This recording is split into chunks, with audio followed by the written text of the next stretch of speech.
తెలంగాణ రాష్ట్ర ప్రభుత్వము అంతకంటే ముందు తెలంగాణ కాంగ్రెస్ పార్టీ అధికారంలోకి కాంగ్రెస్ ను తీసుకురండి 42% బీసీలకు రిజర్వేషన్లు ఇస్తామనేటువంటి మాట అనేక సందర్భాల్లో చెప్పి అధికారంలోకి వచ్చిన తర్వాత ఒకటి న్యాయపరంగా ప్రజాస్వామికంగా ఉన్నటువంటి అన్ని అవకాశాలను వినియోగించుకుంటూ కుల సర్వే నిర్వహించి ఏ కోర్టులు అయితే గతంలో చెప్పినాయో ప్రామాణికమైనటువంటి సమాచారం ఉంటే రాష్ట్రాలు నిర్ణయం తీసుకోవచ్చు అనేటువంటి కోర్టు ఆదేశాలను దృష్టిలో పెట్టుకొని ఈడబ్ల్యూఎస్ రిజర్వేషన్ అమలు చేసే సందర్భంలో న్యాయమూర్తులు ఇచ్చిన తీర్పులను దృష్టిలో పెట్టుకొని రాష్ట్ర ప్రభుత్వం 1,00,000 మంది ప్రభుత్వ ఉద్యోగులను క్షేత్రస్థాయి ప్రతి 150 ఇండ్లకు ఒకరు చొప్పున సర్వే చేయించి మొత్తం సమాచారం సేకరణ చేసిన తర్వాత కేబినెట్ దాన్ని ఆమోదించి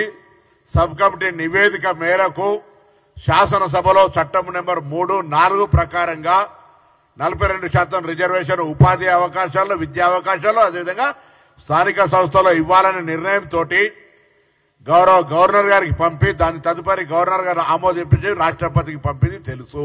అఖిల భారత బీజేపీ అధ్యక్షుడు కాంగ్రెస్ పార్టీ ప్రభుత్వం తీసుకున్న నిర్ణయాల పట్ల ఆయన ఏదో అనుమానంగా అసహనంగా మాట్లాడుతున్నటువంటి సందర్భాన్ని దృష్టిలో పెట్టుకుని ఇలా మేము తెలంగాణ రాష్ట్ర కాంగ్రెస్ పార్టీకి సంబంధించినటువంటి బలహీన వర్గాల నాయకుల పక్షాన్ని అడుగుతా ఉన్నాం.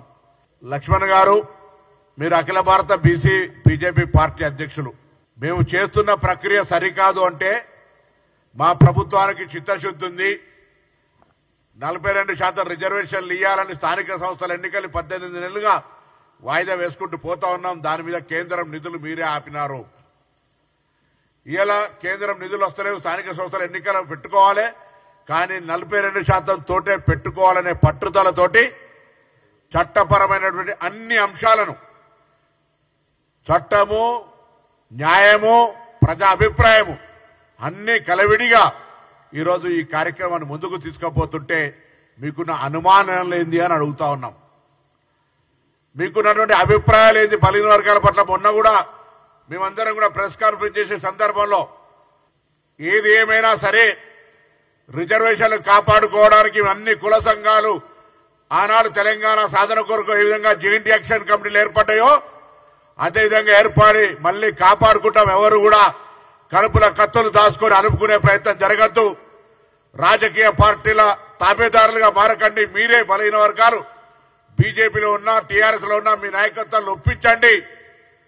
ఇంతకంటే బెస్ట్ మెథడ్ ఏముందో చెప్పండి. మా ముఖ్యమంత్రి గారు పార్టీ అధ్యక్షుడు చెప్పినాడు, మాకు సీరియస్నెస్ ఉంది, 42% అమలు చేయాలి, దాని కొరకు ఏం చర్యలు తీసుకోమని చెప్పాలని అడుగుతా ఉన్నాం. లక్ష్మణ్ గారు అంటూ ఉన్నారు ఆర్డినెన్స్ ఎట్లా వెళ్తుందని.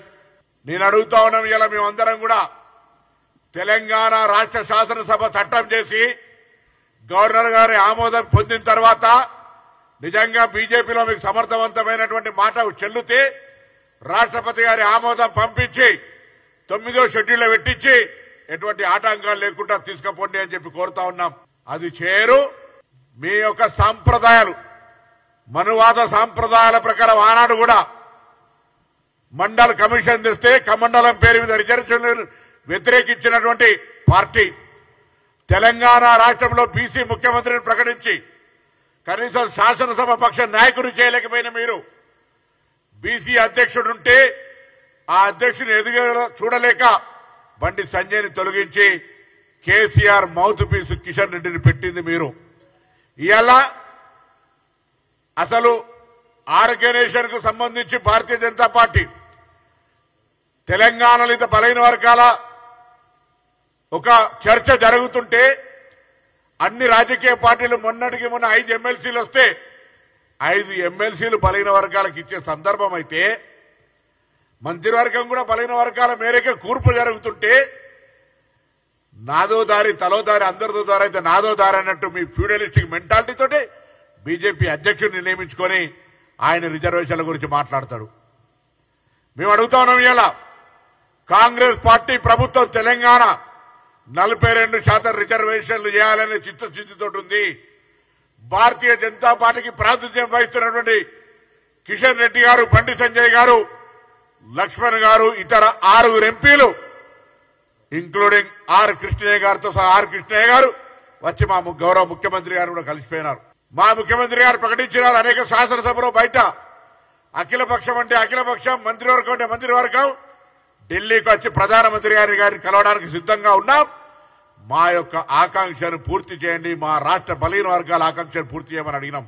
ఢిల్లీకి రారు, మాకు అవకాశం ఇయ్యరు, మీరు మమ్మల్ని రెస్పాండ్ గారు, మళ్ళీ అనవసరమైనటువంటి విమర్శలు చేస్తారు.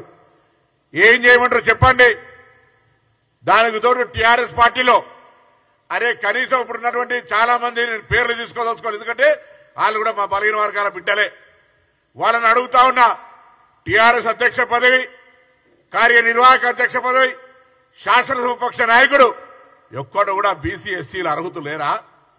వాళ్ళకేమో అయ్యే చేత కాదు, కానీ ఆ పార్టీలను న్యాయం చేయలేక, న్యాయం అడగలేక, న్యాయం అడిగేటువంటి పరిస్థితి ఆ పార్టీలో ప్రజాస్వామ్యం లేక తెలంగాణ కాంగ్రెస్ ప్రజా పాలన ప్రభుత్వం బలహీన వర్గాల కొరకు ఇంత ఒక చారిత్రాత్మక నిర్ణయం తీసుకొని ప్రజాస్వామికంగా న్యాయపరంగా ముందుకు పోతుంటే ఎందుకు ఈ సందర్భంగా అడ్డంకులు చేస్తా ఉన్నారు? కాలుకు నరసుడు కాళ్ళల్లో కట్టెబెట్టినట్టు. అరే వీలైతే చేతనైతే ఒక న్యాయపరమైన, సామాజిక పరమైన, రాజకీయపరమైన సలహా చెప్పండి.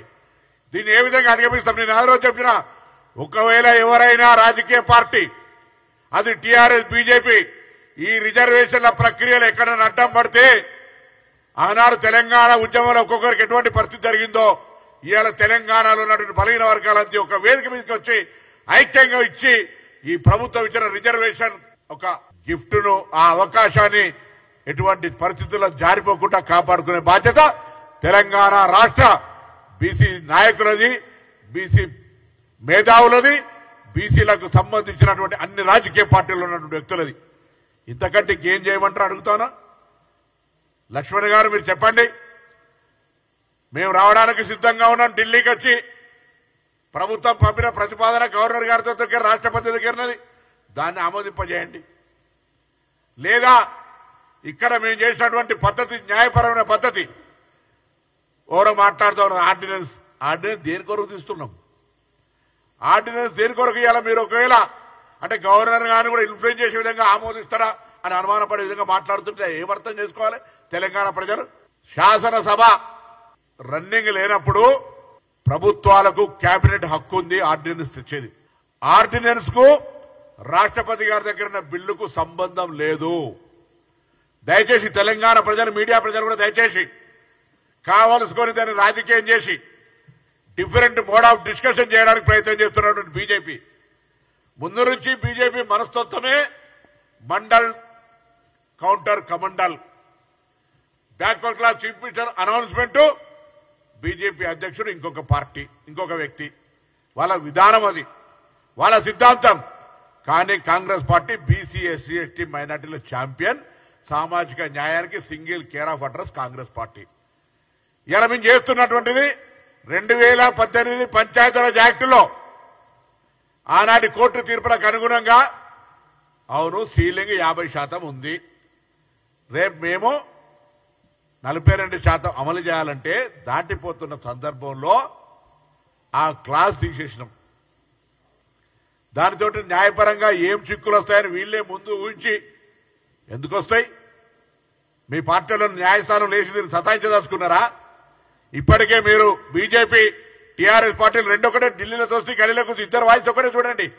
ఏం మాట్లాడినా మళ్ళీ ఇద్దరు కలిసి దొంగ దొంగ అన్నట్టుగా ఇద్దరు కూడా కలిసి కాంగ్రెస్ పార్టీని సిద్ధాంతపరంగా వ్యతిరేకించడానికి, బీసీలకు చేస్తున్న న్యాయాన్ని అనుమానాస్పదంగా ఒక చిత్రీకరించే ప్రయత్నంలో మీరే న్యాయపరమైన చిక్కులు తెచ్చే విధంగా పార్టీనే ఆనాడు మండల్లో కమండలు ఎట్లా అన్నారో ఇప్పుడు లీగల్ ఇష్యూస్ తెచ్చే ప్రయత్నం చేస్తున్నా.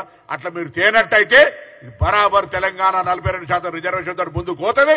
ఈ తెలంగాణలో స్థానిక సంస్థలలో 42% ప్రజాప్రతినిధులు పెరుగుతారు.